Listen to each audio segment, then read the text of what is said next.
Hallelujah. Glory be. The funk is on me. I smoke two joints in the morning. What? I smoke two joints at night. Okay, okay. I smoke two joints in the afternoon. Oh, all the time. It makes me feel all right. Would you like to dance with me? We're doing the closet swap. Would you like to dance with me? We're doing the closet swap.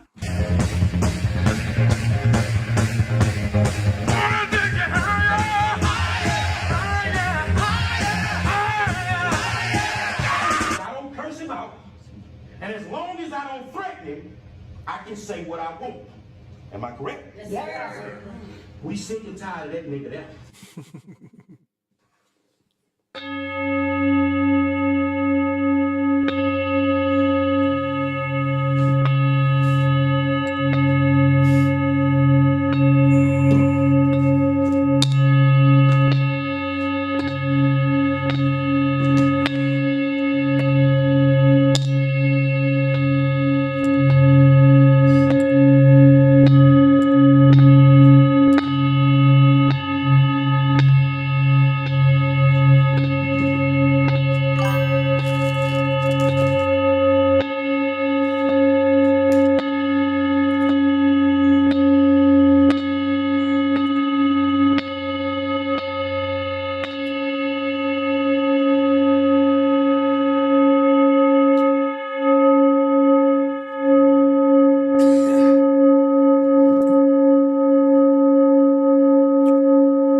Well, all right.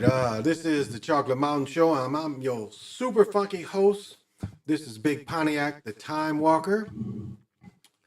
And welcome. You know, this is I come on twice a week now. I give my outcomes how I picked. And I know I'm getting an echo from somewhere. I'm getting the outcomes how I pick. And so, you know, that's why I come. I give my predictions and then I give my outcomes. And that's why I'm here. And thank you, Jamar, for coming in. Phony, thank you for coming in. I appreciate the supporting the people to check old brother out, old pimp out. Let me tell you, this has been a good day. I've worked out. I got all my exercise in. I play pickleball from 10 to 1:30. Yeah, and I just drink a cup of coffee, and coffee seems to make me meditate. And so I've meditated in my chair for probably an hour or more. So standing minutes is 230 standing minutes, 9,400 steps, 4.3 walking and running. Active energy is 1,900 calories. Resting energy, then exercise minutes. Workout minutes was 3 hours and 35 minutes. And so it was a good workout. I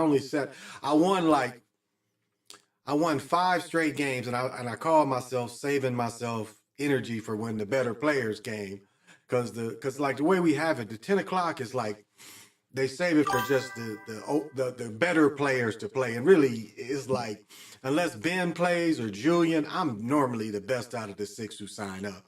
So I won like 5 in a row, and I was like, let me rest because I know I'm gonna have to play later, and that's what I did. So my fitness was above average at 35.8 VO2 max. Let's see. The Browns lost to sorry ass Jets yesterday, and Straczynski has nerve to want to keep Dylan Gillen's quarterback while wasting. I know, but it's all it's an act. It's the same thing. It's an act. That's all it is. It's really the overall message of why he's not playing is they don't like the players that are coming in rich, coming in with power and confidence. That's what they're trying to teach a lesson to. Now, where they let these other dudes, they let Williams, they let the boy in DC, they let the boy in Texas, they let these other boys play, but they didn't come in with the bread that Shador came in with. And so that's the lesson there. And so, I mean, he'll play when he plays. if I was him, I would demand a trade to get out of there because they're not good. They have a good defense, but they put all their money in defense. They ain't got a line. I mean, what is the sense of being back there running for your life when, and it's obvious that the other cat can't play. But again, is he playing bad on purpose too? Because again, it's all an act. None of it's real. So what? He's not playing. I mean, really think about it. So what? It's like, so what? We already knew the Jets would beat them. And so, it's just theater. It's all theater. That's all it is. It's all theater. And to my picks. Lately I've been doing good on Thursday nights. Because I think I made actually last Monday the pick of the Broncos winning. I got the Broncos, the Colts, the Jets. I had picked the Jets to win. I lost on the Panthers. I really lost out on the Bucks. I had scribbled out, as you can see. Let me see. I don't know if you can see or not. But I had scribbled out the Ravens and put the Vikings. That's the adjustment I made. And I did the same thing with the Jags. So I lost on the Bills. And somebody made a video and they were right. The only reason the Bills won is because all the money was on the Bills. I mean, that's the only reason the Dolphins beat the Bills, because all the money. I mean, again, these actors, they're actors, but they bet. And it's like a movie. They allow you to bet on a movie. That's pretty much what they do, is they allow you to bet on a play. They know the outcome. It's almost like when you gamble in in the casino. It's almost like that kind of deal. They already know the outcome. But so that's why the Bills lost. The Bears won. I scratched out the Texans and put the Jags. So I still, I take the W. I put it on wax. But then I did the Seahawks, the Lions, the Rams, and the Chargers. And so that put me at 8-5. Again, if the Eagles lose or win, that'll be adjusted too. And for the year, I'm 95, 45-1. Again, one game will be adjusted depending on the outcome tonight, because the weather's bad. Let me show y'all something. The weather's going to be pretty bad in Green Bay, and I was in northern Wisconsin this weekend. I didn't watch any college games, so let me find it. Okay. Yeah, they kicked me out of my. That's all right.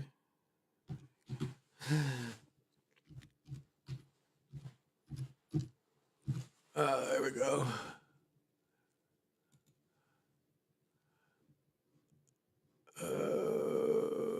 Okay. Right here. Let me see if I can pause it. All right. This is what I was rolling through, up here. This is going into, it's the Nicollet something National Forest. I don't think we're quite there, but it was snow up there already. Yeah, this might be in the National Forest. If not, we're going into the forest.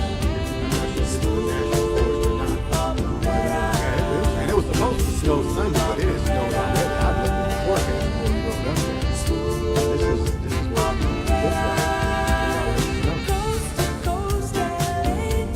And this is, also my theory of what the Europeans did when they came into the country, how they killed all the trees. Look at these trees, these are old trees. We're about to go in a national forest. We're at the edge of a national forest, and all the trees are young trees because they're still forest. You see all this wood. You see all this wood over there.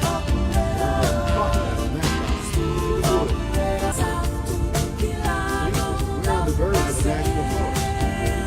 Look at this. So they gotta let these trees grow 20 or some years to get them this big. So this forest is something they had to replant all over again. They didn't just let this. They had to, plant this stuff again and then leave it alone. And then they could, wait 20, 30 years and then reforest. But there you can see where there's places where they regrow stuff too.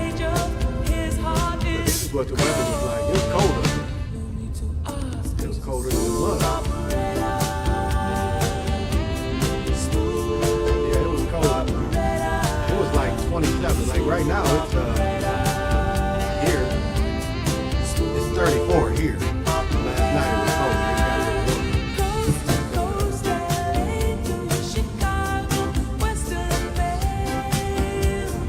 And the reason I went up north is because it's like it's weed allowed here, but the weed is expensive as a motherfucker. And so this bad shit here is called S'morehouse Magic Shirbato Infused Buds. Mm. And this is not really moon rocks, because moon rocks you kind of got to mix with weed. But look at that motherfucking bud. I can get this good light on it.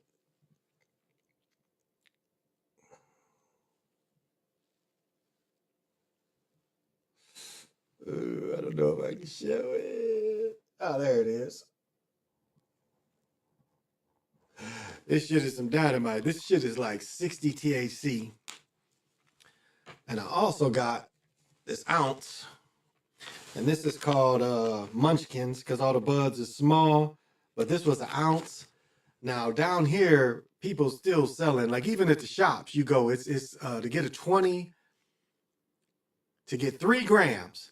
To get 3 grams is like $50. $50. And I got this whole ounce, and this is 30 THC, whole ounce for $100.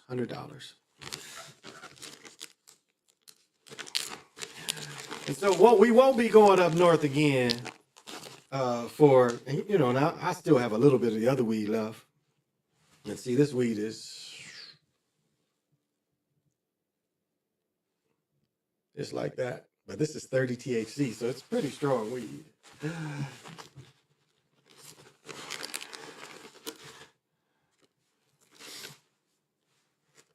the name of this is, what was it called? Here we go. Higher Love Munchkins. And it has 30 THC. No CBD. So this is full up to about here. So this will last me way into January. I mean, you know, I didn't think, but we might be going back to Michigan again. And I didn't think to get any more of those disposables. I don't really like these because they're so harsh on your throat. And I got to get a better bong. And I've been drinking this too. And these are pretty good. This is, it's 10 grams of THC. And this isn't any CBD. It's, what is that?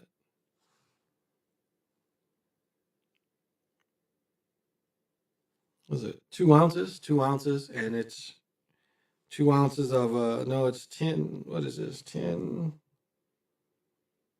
I don't know. Oh, 10 milligrams of THC. So about each milligram has it.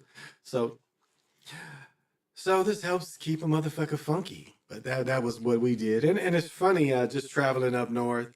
You know, you like the only time we saw some melanated folks is when we got up there to Ironwood, because that's where we go, Ironwood, Michigan.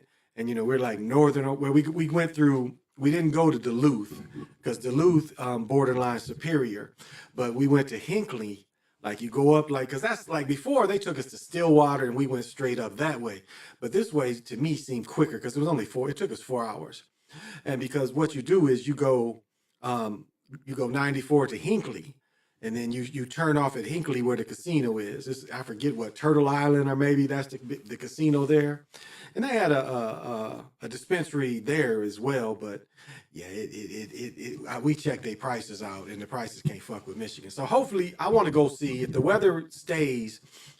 We're probably gonna go back to Michigan in the next couple weeks. The next couple weeks we'll probably take, because that's what we were gonna do that this time. Go back to Kalamazoo. Kalamazoo is where we stay in. And see some people, and it's plenty of deals there. So it's more competition, so the prices are better. So, and get to see family. But I want to go to some high school games in Michigan too. So, yeah. So that was kind of what my thing was about this weekend. But it took the whole day. We left at 10 in the morning. We didn't get back till down near 10 at night. So it took the whole day. And again, you know, we stopped and ate. And it's funny, you know, again, we go into this little hole in the wall, which I was looking to have me a beer after traveling. I wanted to have dinner and a beer. Of course, my wife does not see that if this place has a beer. It was just a diner. She's like, why? She's like, you're not getting the beer. I'm like, you didn't read what, and then walking in, I saw wasn't no beer advertisements. Like, yeah, you didn't look at. I wanted to go where we went last time because we stopped in a little town called Hayward, you know. And I don't feel like any of those little places is sundown towns. You know, I don't feel like that. I feel like, you know, you in America, you can pretty much travel. So, and even in Wisconsin, you know, it's not a lot of melanated folks in Wisconsin, but still, I didn't see where it was, you know, uninviting, where we couldn't, you know, we couldn't go to where to eat, get gas. I mean, it's still America, regardless if it's Trump's America, it's still Americans are still Americans. And give you a good example, we was in Ironwood, and as I was coming out the dispensary, I held the door open for a young man, and he was like, "Thank you, sir." You know, like, "Thank you, sir." And a lot of people don't you know, won't catch on that. It was just that natural respect. I mean, I don't look young. Like when I never get carded unless that's like when you get weed, you got to show ID. But getting liquor, I don't get carded. Motherfuckers like this motherfucker ain't over 21. This is oh, it's the Brad Pitt character. This is him. So, you know, yeah. And it's like it's funny how men age, but now men are switching to wigs. There's a lot of niggas out there wearing wigs. One of my cousin's husband, he's George Jefferson up there, and he got a wig on. So it's funny. And again, you know, we see people on Hollywood. It's like they almost have to wear the what I call the George Washington, because that's what a powdered wig is. The reason why they wore powdered wigs is because these motherfuckers was stinking. You know, wasn't showering that often and smelling. You know, the ways to clean your clothes with certain fabrics. You know, these mugs was walking around stinking, you know. So they had to put their powder wigs on to smell a little better. But now it seems like you watch any politician, even Trump. That's why he wears more hats, because his hair has thinned so badly that it's hard to add hair, because he doesn't like the total cover. He likes them to add some pieces here and there, but his hair has, and I think his scalp can't take all the hair anymore. So that's why you see that mug wearing hats most of the time. He's in a hat position. That's why he wears hats so much, because his hair is so thin. But you see most politicians, and you see all the brothers. You know, the brothers is wearing the pieces too. This is my wife. Let me see what she got. Just give me a second.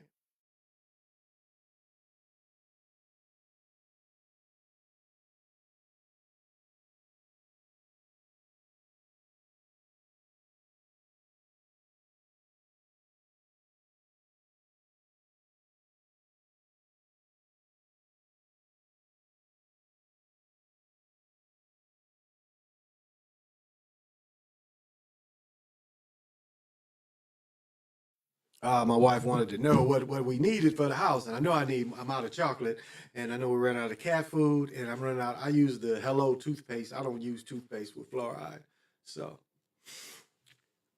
But that's all. I really didn't have a whole bunch today. It's really cool that I was coming back. You know, one thing I kept stressing when we was coming back, I'm like, we got to get out of these woods at a certain time, because so close from the forest, you know, we're on all two-way highways. And so I wanted to, you know, be on the main highway, like I think it's 94, to hit 94.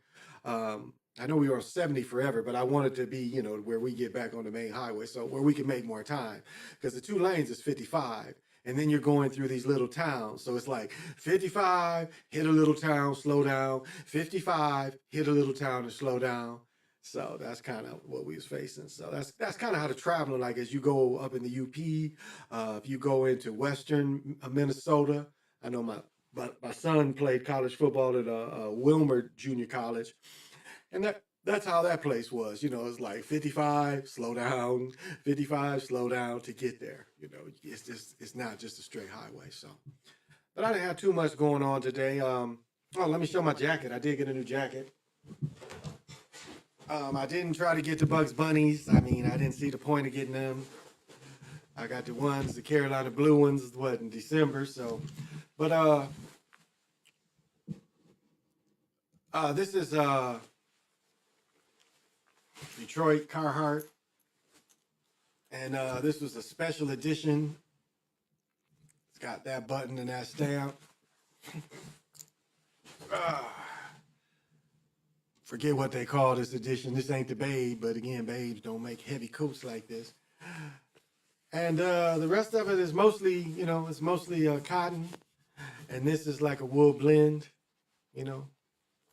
And that's really like all I like having on me. Like I know I got the rayon or whatever jacket, but when I wear winter stuff, I want it all to be real. I got rid of all my bubble jackets.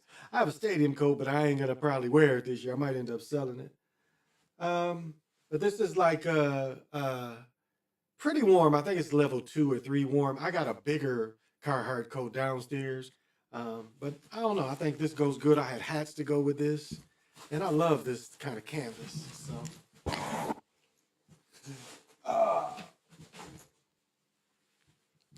because I got rid of one of my coats I gave to my nephew. Then I'm getting rid of another coat I'm getting to my son, or just sell the motherfucker. And so I'll just wear either furs. I got a leather coat, but it might be even too cold for the leather coat because I think it's just lambskin. It's just lambskin, and that's not very warm. I guess if it's mild and I wore a sweater underneath it, so. But that's all that's been happening up here. It's not a whole lot. I didn't have a whole lot. I don't feel like getting into debauchery. I mean, I'm sure it's a lot of debauchery to get into. Oh, I did, damn. So okay. So Antonio Brown is to face murder charges, attempted murder charges. Extradition to Florida. He's been accused of opening fire and wounding a man. Wow. Wow, that's crazy. Opening fire and wounding a man. Antonio Brown in U.S. to face charges. Wow. Well, I'm sure he should have some bread left. They said he was losing one of his cribs and stuff.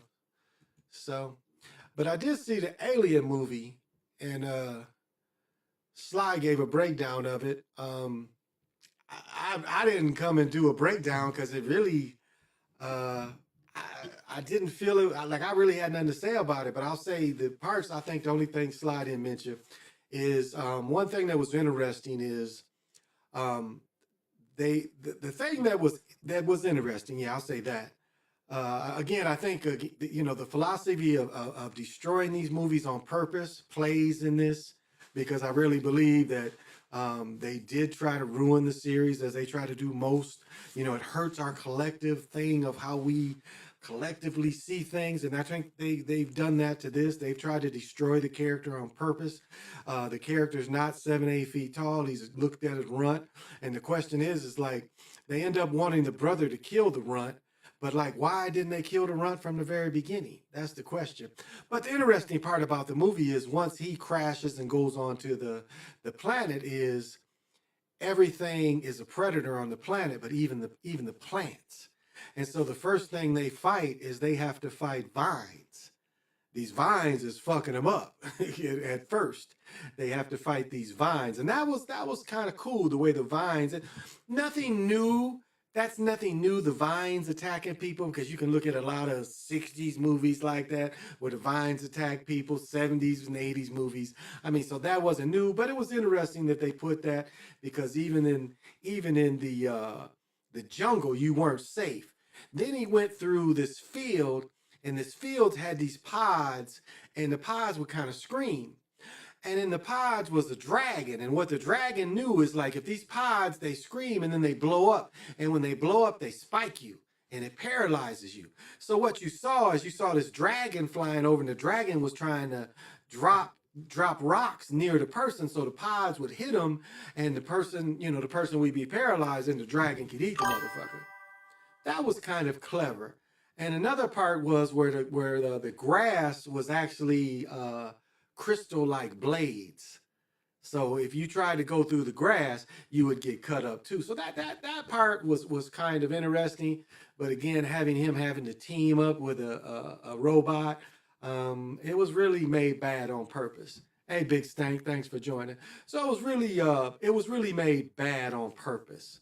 That's the way I look at it. So wasn't much to say. Of course, predictable. It was some predictable parts.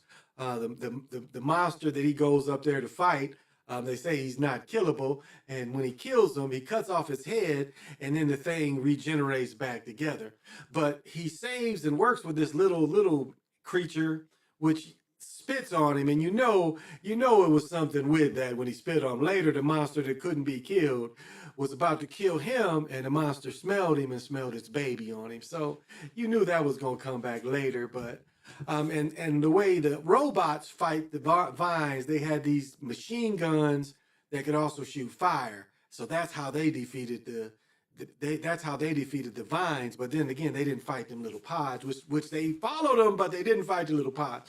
So it was another movie that, to really destroy our collectiveness, the way we look at things and the way we feel about things. They make things bad on purpose, and that's what they did to this movie. That's why they made Superman look so weak. The Fantastic Four looks so bad. I mean, they make these movies bad on purpose to kill collectively the way we feel about certain things. It's like we're rocks, and they're chipping away at rocks mentally with us. Things that we just hold. It'd be like them fucking up Charlie Brown Christmas and shit, that kind of thing, where they just totally change Charlie Brown Christmas, and make it even worse than what it is. And that's what they do to these kind of movies. They don't want us to look at these strong characters that just straight go and murk people. That's what the Predator was. And they did the same thing to Aliens. I mean, I say I like this movie more than that Aliens. That last Aliens was some bullshit. It's like, now I haven't finished the Aliens television show yet to say yay or nay, because he's kind of fucking them up. But but that's what they do. They that's why they've killed Star Wars. I mean, Yoda was a little person that was very serious, philosopher, and now they got him running around telling, a cute little thing instead of a serious philosopher that was serious about the way he looked at the dark and the light. He was serious about it because he totally understood both sides. He had been tempted to go to the black, just like, Luke or Vader did. He understood both sides. But now you look at his character, it's a little cute little doll that, it takes away the idea. And it's just like, Black Panther don't mean Fred Hampton anymore. Black Panther means the Goofy movies. And that's how they try to kill, they try to make things bad on purpose and kill things that we hold in high regard. So, and it's funny.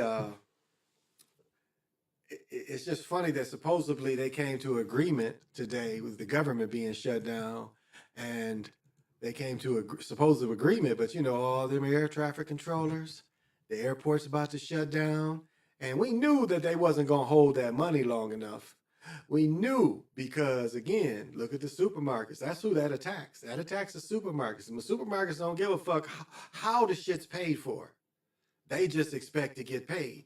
And now this Christmas season too, they're not going to fuck with people's money too bad. Ooh, my Ford money fell down. Ooh, it's down to 13 share. So, it wasn't going to go too bad. Wasn't gonna go too long. Them fucking with people's money, especially the agriculture business, these stores, because again, these mugs donated too. So I'm reading too. I'm trying to read while I'm talking. So that's why eventually with the airports too, and that's big money. Some of the biggest flying in the world is coming during the holiday season. So they really didn't want to miss Thanksgiving, and the stores definitely didn't want to miss Thanksgiving. So that's why we already see it changing, because that's one thing that about America is the bread and the money. It's like you can't hammer away at too much of this stuff because it's affecting somebody. Somebody is expecting their bread to go here, there, moving money, currency, to see it rotating. There are times a year where they want motherfuckers. I mean, think of all the businesses that relied on people getting Christmas bonuses. And now very few places give that out. But you know, like the Griswolds in the holiday vacation, you know, he was anticipating again. What did he want to do? He wanted to be able to spend with this Christmas bonus.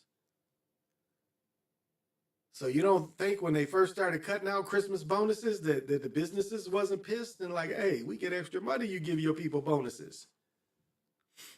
I mean, think of Trump's talking about, now I don't know if this is real or not, but if he's talking about giving out $2,000, when do you think he's going to give it out?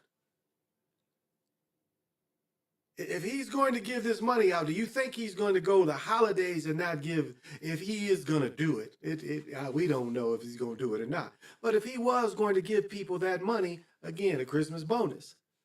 And what do we do? Instead of being smart and holding on to the money, what do? We go out and spend. You know, we give away our power. We go out and spend. This article here says, FBI wants to investigate Dylan Gabriel, because this is another way where they want to force Cleveland to play Shador. Jets fans urge FBI to investigate how horrible he looked, because it did look like he was point shaving. It did look like he was point shaving. I mean, he's missing everything, and that's a mocking. It's a mocking because people know that there's a better player there, but again, they're not a better team. There's a better player available, but not on a better team. I mean, Flacco went, and again, Flacco, you know, he's 100 years old. Flacco had a 2-3 year peak. When they won the Super Bowl, that was his best time back then, and he got the bag. But it's all, you know, we can't look at sports with any kind of emotion. We have to look at sports without emotion because there's no emotion involved with them. Not with them. They have no emotion to this shit. All they want is about money and them making the money and them beating you every weekend. That's why all the picks is so many. Damn, U.S. Navy officer beats wife to death in Japanese hotel. Damn. U.S. Navy officer beats wife to death in Japanese hotel. It's a YouTube story. Damn. There's debauchery. I'm not even looking for debauchery, and there's debauchery. How you gonna beat your wife like that?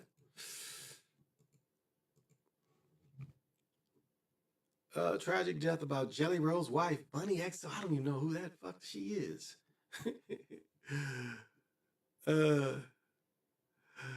Police reportedly arrest anti-Semitic heckler who targeted Dave Potney. Okay.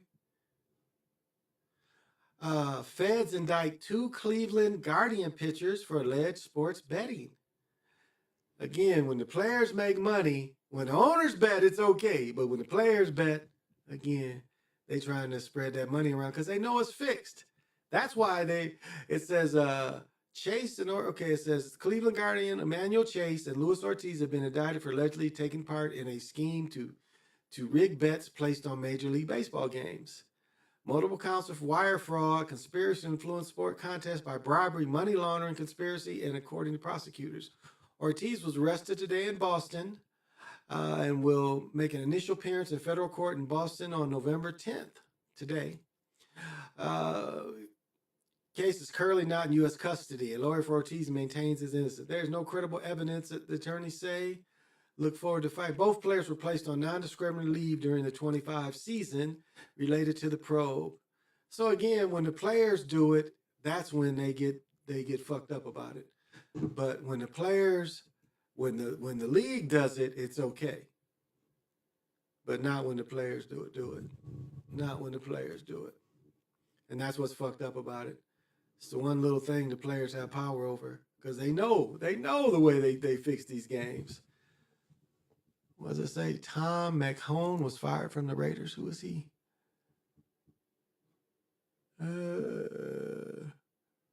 Dominated last Thursday night. The Raiders got a stellar performance from the defense. Lonnie Johnson made his Raiders debut after covering from something. Broken fibula. Damn, he had a broken fibula in camp. Lonnie Johnson. Okay. I don't know who Tom Mahone is. Oh, some news. Oh, special teams. So they got rid of the special teams coach. And that's where they get a lot of the head coaches from, is special teams. So they fired the special teams coach. I'll tell you, JJ McCarthy sucked. He couldn't hit. He looked bad as Gabriel Gillard. Gillard. He looked just as bad. Woman charged with killing pharmacy student after smoking marijuana. Look at this chick. Look at this chick. Jamaica Wills was charged Saturday, one count of first-degree reckless homicide, use of a dangerous weapon, according to criminal complaints. Damn, she's still high. First-degree reckless homicide and death of her friend. Prosecutors say claims to have accidentally shot and killed her friend after she had become paranoid that Spiller would stab her after the two had smoked some marijuana. Damn, that had to be some good shit. According to criminal complaint, when officers arrived Tuesday, they found Mills lying on her back with a gunshot wound to her stomach. Spiller was found unresponsive, face down with a gunshot wound to her left shoulder and was later pronounced dead. Prosecutors say Mills was combative at the scene as well as the hospital where she's treated for her injuries. Investigators recovered a handgun and 2 Smith cartridges from the scene. Alleged that the gun was found near Mills and that the investigators located a Ruger firearm box, purchase paper with her name as well as ammunition, and the casings found near the scene. Her sister-in-law allegedly told investigators she was at the home at the time of the shooting and recalled hearing someone say, "You tripping," before 2 gunshots rang out. Damn. Say allegedly could not remember what happened, and the last thing she remembered was walking in the living room and then being at the hospital. She also claimed that she and Spiller were talking about Spiller's boyfriend when she heard a shot and felt a shot, initially claiming she thought Spiller shot her first. However, according to the complaint, Mills would allegedly admit to retrieving a gun from her bedroom before he returned to the living room. So she was high fucking with firearms, which is a big no-no. It's a big no-no. Don't fuck with firearms if you tripping. If you tripping, leave your guns alone, y'all. If you tripping, leave the guns alone. So, debauchery. Yeah, I don't know who this nigga is. They say somebody got released from prison. I have no remember who he is. So, but yeah, I'm gonna go enjoy the game tonight. I don't know if I want to get some beer or not. I might. The most notable gay actors who passed away. What cause of death? Like, okay, it's just got to be in your face all the time. Oh, man. I mean, the debauchery after debauchery after debauchery. Rod Wave arrested on drug and weapon charges on the first days of the Grammy. Why? Record judge was arrested and charged. Named Rod was booked with 2 counts of possessing a controlled substance and a firearm or a knife, and reckless driving. See, driving, and they say, really, driving is to try to get a felony on you. That's the main what they want. They want to hit you with a felony while you drive. That's what driving is about, hoping they can get a felony. That's why I always see all these escalations, They want to be able to get a felony on you.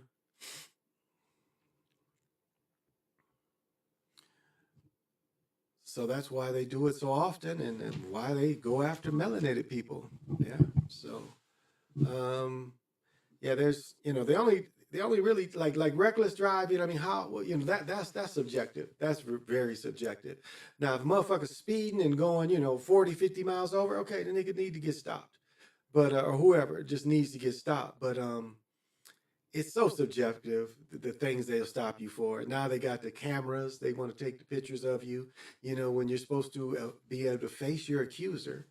And that's why Minnesota had kicked it out. But most places here, but the city, Minneapolis, put it back in. They got signs to show you where they are. And I don't go to Minneapolis enough, so it affects me. I live in the suburbs. And yeah, I don't go there very often. There's a couple stores, but the stores aren't really downtown. So I ain't got to go to them if you can dig it, baby. I ain't got to go to them. There's ways that you don't have to go through that stuff. There ain't a lot downtown. In our downtown, unless you go into the games, there ain't a lot down there. All the shopping is at the malls. So, like there used to be stores downtown, but all of them pulled out and all of them moved to the malls. There's like a Target down, even the Macy's. There's not even a Macy's downtown. And that Macy's, which had once been Dayton, was down there for over 100 years. So that's what they did. But it's we got Mega Mall. We got the Mall of America, and we got outlets. One of the better outlets. I would put our outlet. The outlet near me is really nice. Now we got an outlet about a mile away. It ain't really shit. It's like it's an outlet where you walk around one side of this part of the outlet, and you can walk to the other side, but it's a long walk. So it's really most people drive to the other side. Where the outlet near me, it's all walking. So and it's pretty good. I've got a lot of my shoes. So let me show you a cool poster I got.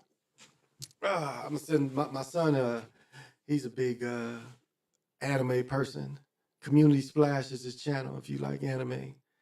And so I'm sending him this. I don't know when this shit's coming out. When's it coming out? Oh, October 24th.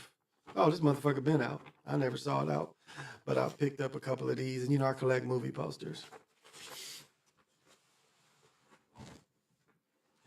My goal is to frame all my movie posters, because I got over 100, and then put them all up and then create a background. And then I like to just have a room with all the movie posters, and I can do the movie reviews. That's what I would like to do. Put all the motherfuckers up. Because I got, last 3 years, my wife and I done went to, I can't tell you. We probably go to, oh man, I would dare say 50 movies a year. We almost go to one movie a week. And it's almost one movie a week. I would say almost 50 movies. Probably, I'd say maybe 45, because some of the movies ain't been shit, so. But I would dare say close to 50 movies a year. So I bet I got 150 posters back behind this shelf back here where I stack them all. Mega Millions jackpot nears 1 billion. That's money for the CIA. Like if you watch Hoodlum, and they had, they talk about the lottery and who used to, run the lottery. The lottery man used to be, have just as much money as the dope dealer, if y'all remember. I don't know, where y'all from, but in my lifetime, the numbers man, had just as money as the dope dealer. And his life was a lot cleaner. I mean, even though, there was functional heroin users in the 60s and 70s, people didn't look highly on the dope dealers, really until cocaine. Because if you remember the movie The French Connection, I mean, they're not, there was no glamorizing like Scarface, glamorized the cocaine dealer. You looked at French Connection, they ain't glamorizing them cats. They's just like mafia cats, just regular stuffy mafia cats with no real flair or anything. But then you get into, a movie about a government agent, which is Scarface, which is a movie about a government agent. And, it glorifies a government agent. I mean, if you think about it, the government asked Scarface to kill somebody. And he killed him when they was under that bridge, in the cage under the bridge. He killed somebody for the government. So the government put him onto the cocaine. So he was a government agent all along. And then it's like the government asked him to kill somebody. He had no problem killing them. And then the dope dealers asked him to kill somebody he wouldn't kill for the dope dealers. Remember that? He was a dope man with a conscience. What's your top movies? I would say like one of my favorite movies is a romance called Same Time Next Year. Very well made, and it shows this couple that messed around once every year, but they end up getting together for 20 years. So they mess around once a year for 20 years. And the interesting part is when she's pregnant. She comes there as pregnant, and he's looking at her like, how are we supposed to have sex when you're pregnant? And she's horny in a motherfucker. She's like, I want to have sex anyway. When I see you, that's what we supposed to do. So it was a beautiful story. I was thinking about this, the Justin, it wasn't the Peele movie, but him, I would say, now him, it wouldn't be in my top 5, but one thing that him did is him showed you ritual from I know him is adapted into sports, but really it's showing you ritual and entertainment. So if you think about him and you apply them to non-football story, I mean, it's a lot of stories that they could put that in. So that is one of I like the screenplay for that part, but I would say screenplay and story wise, I think The Godfather won, um, because of the respect thing. I really like Godfather one. Um, I like it was an old movie called the St. Valentine's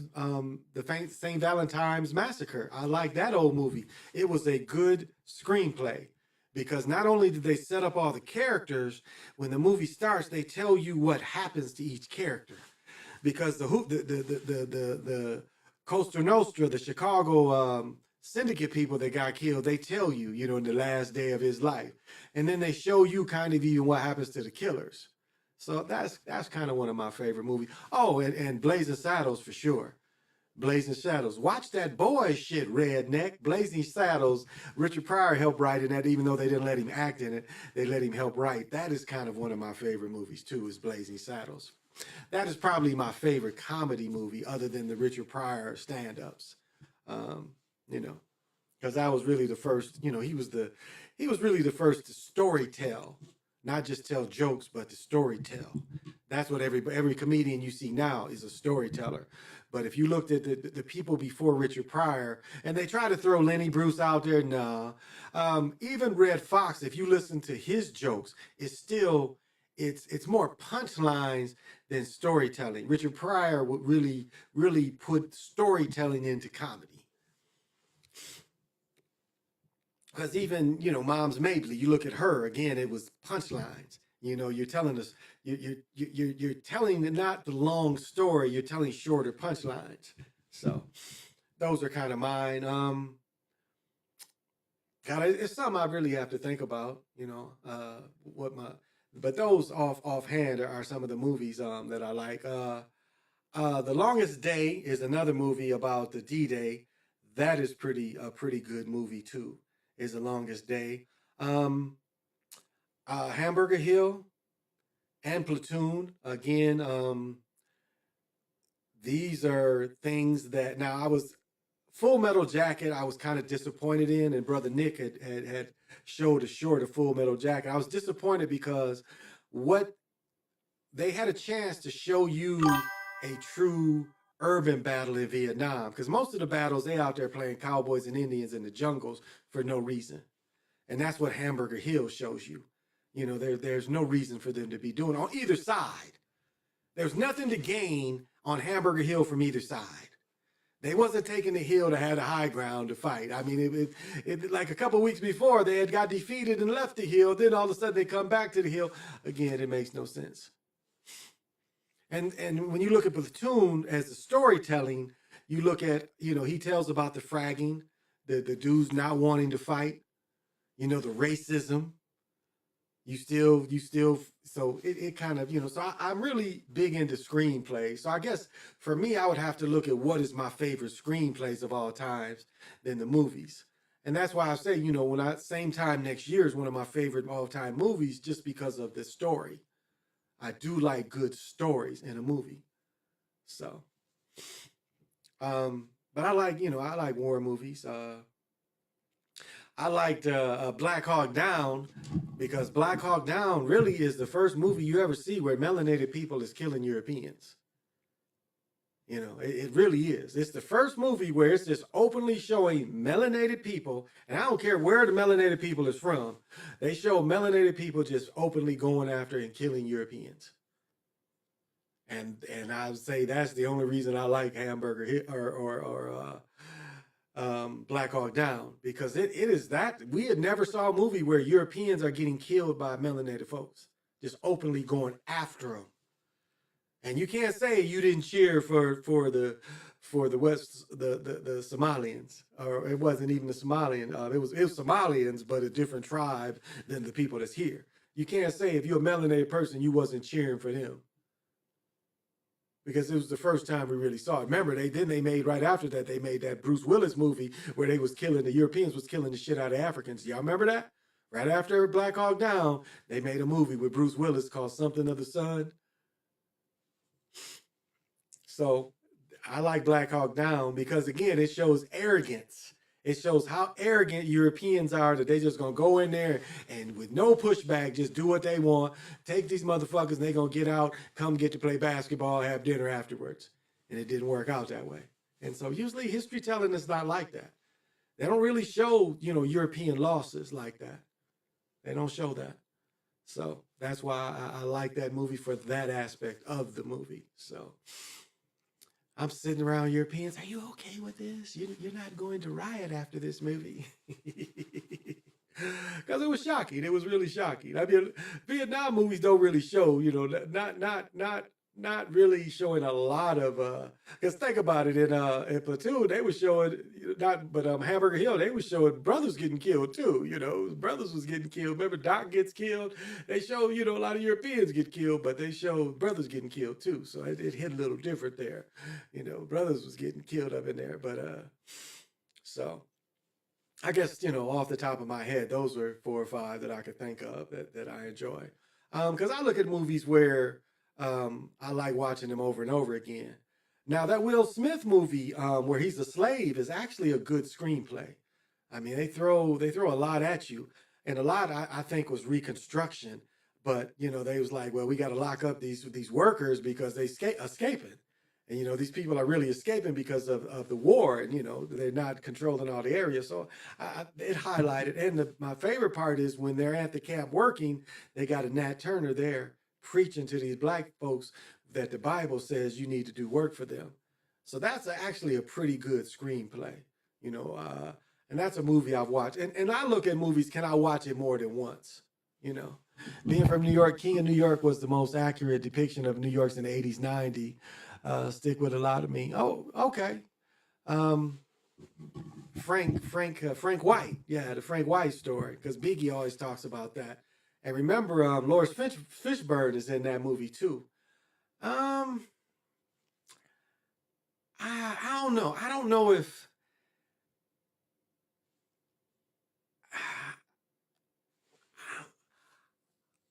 and I've watched that more than once. I've watched that movie more than once. I don't know. I don't feel like Frank was developed really strong in that movie.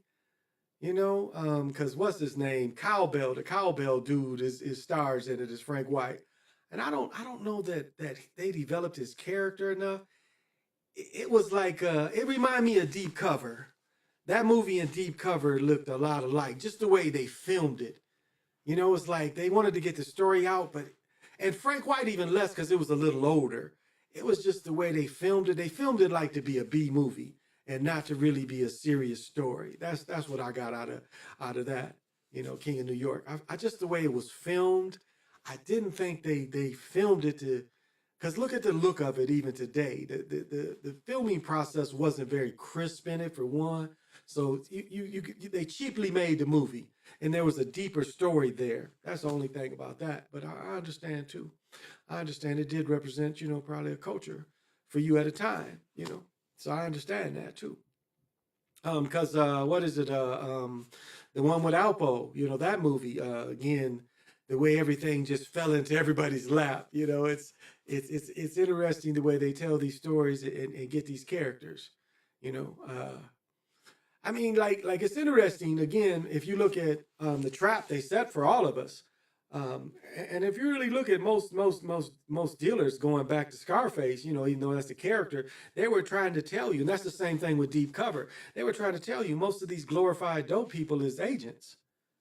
You don't think Williams was an agent? Like I looked at the dope people in Michigan. Again, I tell the story of a place where they raided and took 22 keys, and then the next day, within a week later, the 22 keys missing from the police station. They done took the CIA's dope, and the CIA is trying. Again, they're trying to do. They said it in what's it? Not Deep Cover, but New Jack City. He said, "Ain't nothing. The cocaine don't come from here. The guns don't come from here. Cocaine and guns don't come from this area. So you are producing the cocaine, then you bring it in, and then you want to." This is the product. You take away the jobs, and that's not emphasized enough. You take away the jobs in the urban city areas and you replace the jobs with crack. And that's exactly what they did. And that's warfare. They went to war on the people. And they say it, you know, the war on drugs. When they are the ones bringing in the drugs. They are the one that caused the drugs. And put it in the streets and then want to arrest the smallest dealers. And Jim Crow your way back into prison. As she said that movie, The Real Jim Crow. Hey, Dr. Sinister, thank you for joining me. You know, the real Jim Crow back again, the real Jim Crow. And that's what they did, you know, in the 80s and 90s. In the 90s, especially with Bill Clinton, the Crime Act was really, you know, criminalizing black folks. The war on drugs was the war on black folks. And there's no other way to look at it. If you analyze it, it's a war on the people, war on melanated folks. And the same thing is when they brought it, you know, the Reagan with the Contra, you know, they invent. I was just reading something where the motherfucker talking about he had monkeys smoking crack on UCLA's campus. That's what the motherfucker said. He said he had monkeys smoking crack on UCLA's campus and he was smoking crack. The CIA invented the process instead of freebase. You don't use the ether. It's a different way you cut it into rock. You rock it up with an ether type of base. That's why, you know, when you see Richard Pryor and he lights the torch in his movies, you couldn't smoke freebase with just a big lighter. You couldn't get it hot enough to the melting point. You could not melt the rock like crack would just melt the rock. Freebase didn't, so it's a more expensive thing. You know, when you got real base, you had to have a torch to just light that shit. You couldn't take a lighter. Lighter would not, you'd be wasting it. You'd have to have a torch to smoke it and start melting it. Its melting point was much lower or much higher than what crack was. Crack would melt with a lighter and you would get to hit. So our government invented it.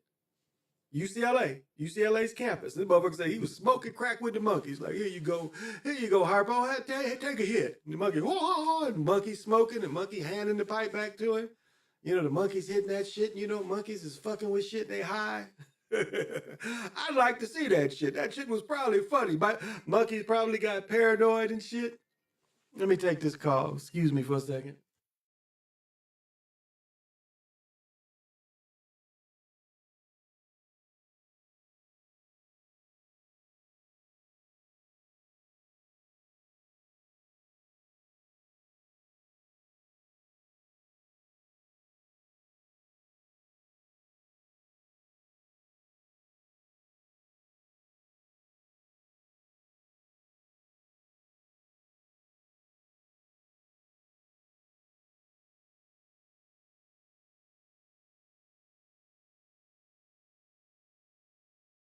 Oh, all right.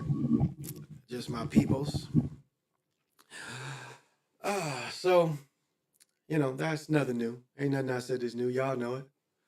But it's still that same mentality. I mean, like now with fentanyl, you don't think that the government has a hand in fentanyl? I mean, like I was saying, you know, heroin ain't nothing new.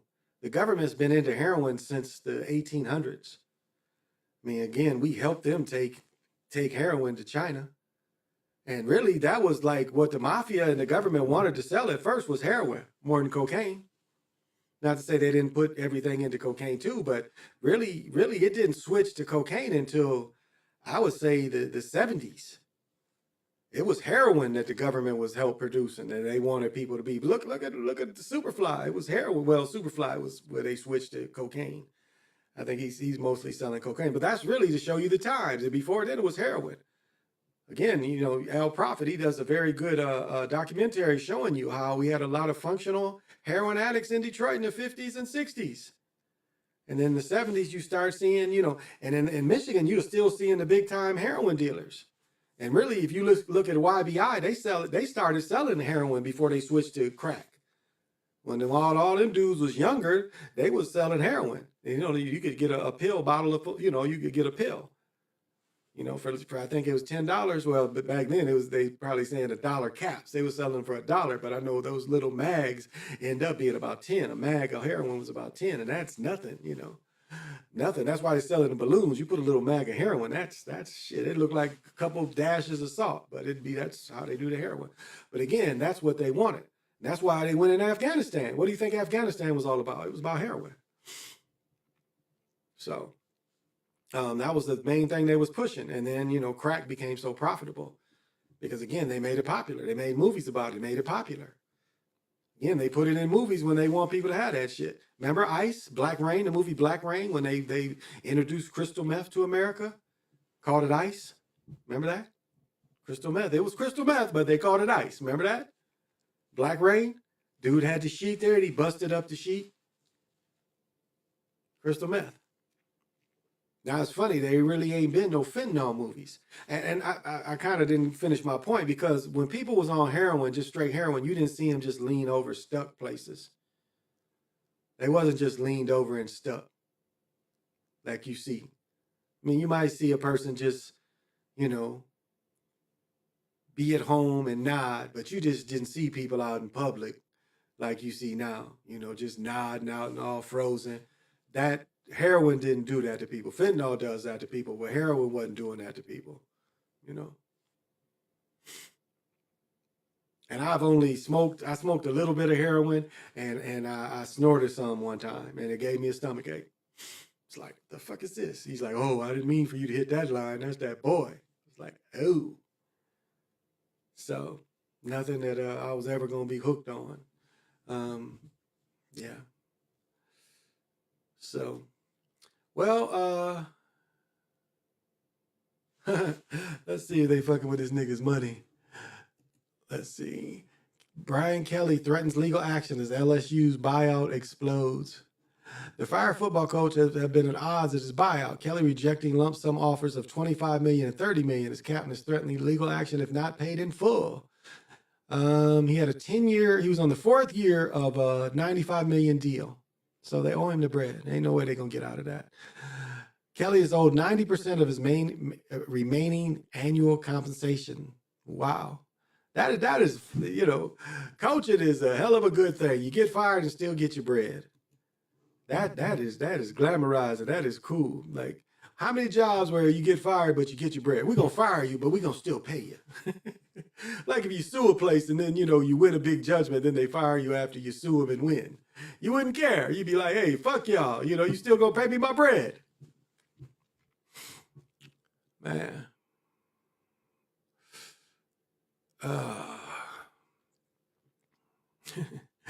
Trying to keep these names out here.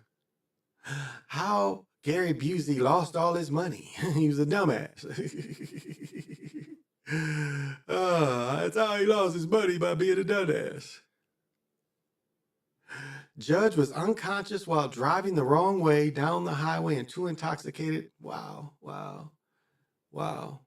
Oh, yeah. I think I did say, yeah, I lost a good 10, 11 pounds. I feel good. I was surprised when I went on the scale. But I've been only eating pretty much, I'm not eating burgers. Never really liked steak.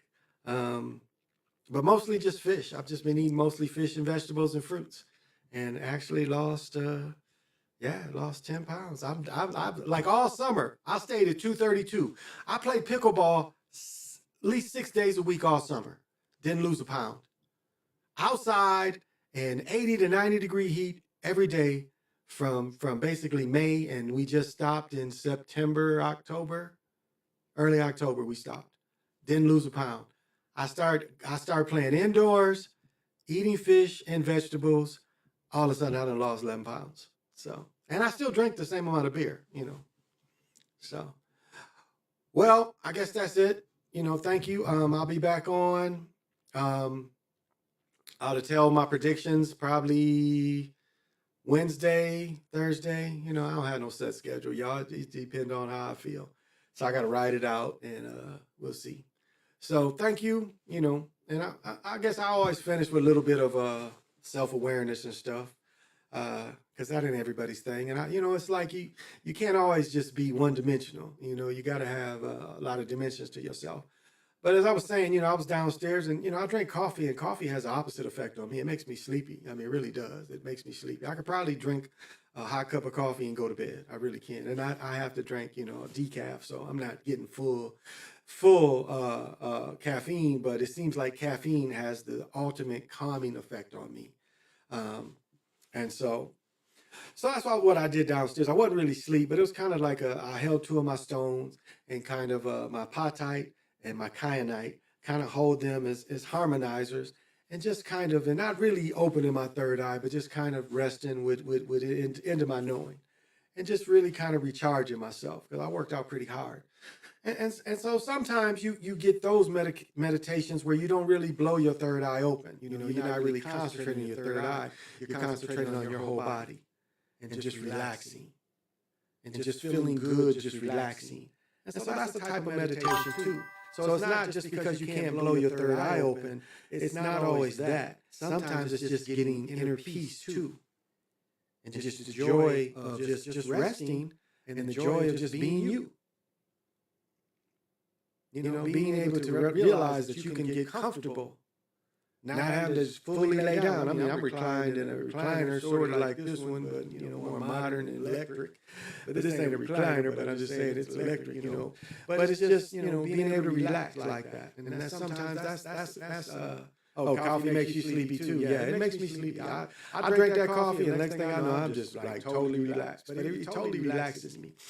Now again, sometimes, you know, I would get too much caffeine because I would drink big glasses and I could feel that speed of it, you know, I feel that speed of it. But now I switched to decaf, don't really feel the speed anymore because I don't really drink it heavy like that. But even when I did, it still relaxed me.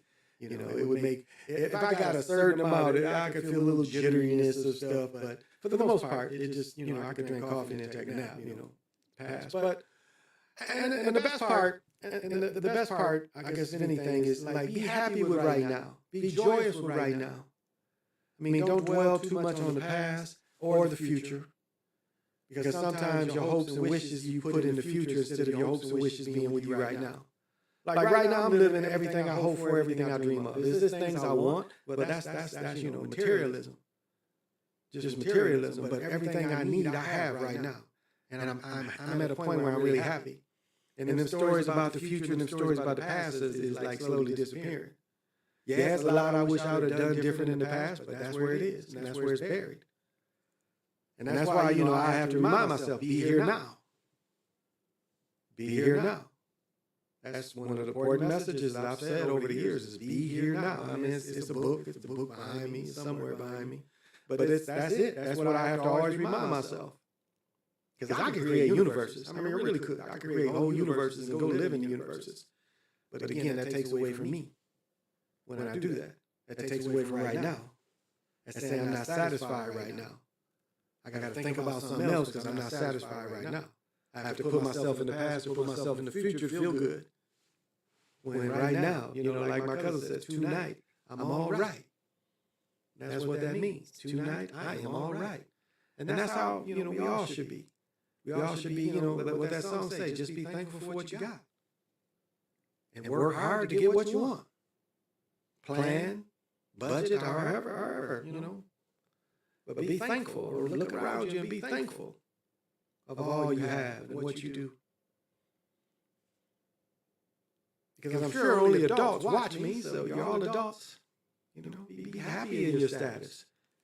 Don't compare yourself to anyone, because there's no one that compares to you. That's the most beautiful thing about being an individual, and the way this reality works is you're an individual. And of course, the way the thing does work is it does want to destroy your spirituality. That's the main thing it's out there to do, to take you away from your spirituality. It doesn't want you to reach that potential at all. That's, you know, that's what this thing is for, is to take you away. That's why they want people in the churches. Churches aren't spiritual. They're religious, but not spiritual. None of the religions are really spiritual religions. That's something you got to find inside of you. That's something that you hit with, you know, you hit with your kundalini. You know, you stroke your DNA and you bring that spirituality out of you that is part of your relatives, your ancestors. This is what's special to you, because there's something spiritual. You related to somebody spiritual in your life. That's just the kind of people we are. Let's hand it out. Let's hand it out. Let's hand it out. Because that's just who we are. We are spiritual people that have come from spiritual people that can enjoy nature, enjoy the sacredness of the ball game, not the corrupted look of it, the sacredness of it. That's why I love pickleball, because it's the hero twins. It's the hero twins competing against the hero twins. And the goal is we defeat the gods. We work together to defeat the gods. That's the idea. Is we work together. We're not Cain and Abel. We work with our brothers. We work with our fellow mans, and the gods become the enemies. Because the gods, in some instances, wanted to suppress us just as much as the man. Saying the suppression is coming from the gods. You know, the gods is taking it out on you. You know, so defeat them. And get into yourself and spend time with just yourself and be happy spending time with yourself. I know people, they don't like being by themselves. I know my son doesn't. His mother, she couldn't live by herself. I lived by myself for 5 years. Well, I had children, so I don't know if that's the same. You know, I did, last 7 years, I still had children, and now my youngest is 14. So, you know, my other children are all adults. So I guess, you know, because I had children, I technically didn't live by myself, but I didn't live with no woman. I was the main provider, and I was getting my daughter every other week. So I guess I really wasn't in myself, but I wasn't in no rush to find nobody. I wasn't lonely because I didn't, you know, have nobody. And, you know, it's like all these skanks and all these witch-looking chicks wanted to get with me, and I ain't just no horny motherfucker. You know, I was like, why I gotta be with this skank? Why I gotta be with this ugly chick here just because they show me attention? I'm like, nah, I just, that ain't in me. You know? Just because it was there, I didn't have to take it. It's like, you know, I wasn't that houndy. I did not want to have to lay next to somebody that ain't beautiful. Somebody that, you know, is like, oh, Freddy Krueger and shit, you know, like just to get some. I gotta fuck Freddy Krueger just to get some. Or some woman ugly as Freddy Krueger, you dig? And that's a lot of people would, you know, a lot of people go at that kind of thing. But I think, you know, in the whole time I became more spiritual because of it. I think I really did. I became more spiritual because I knew I could be selective. I was never desperate. And again, it's like you go back and, well, and it only goes back 5 years now. 6. This is the 6th year. 20. Yeah, this channel's only been on, so this is the 6th year. Going into the 6th year of this channel. Matter of fact, January will be the 6th year of this channel. But even then, you can see I wasn't desperate, and I wasn't, you know, I was in my 50s, and so I wasn't pussy crazy. You know, I could be selective, and I got my wife. And I think the whole time I was kind of waiting to find my wife, and so I did. So I'm joyful, and she is definitely my best friend. Now we don't agree on everything, you know, but she is my best friend regardless, you know, of our disagreements. We ain't really never argue. Not really. In the 3 years we've been together, we ain't never really argued. I mean, we argued about politics, but that ain't personal. That ain't about our relationships. We've never had an argument about, well, you didn't come home, or you didn't, you know, never, none of that shit, you know.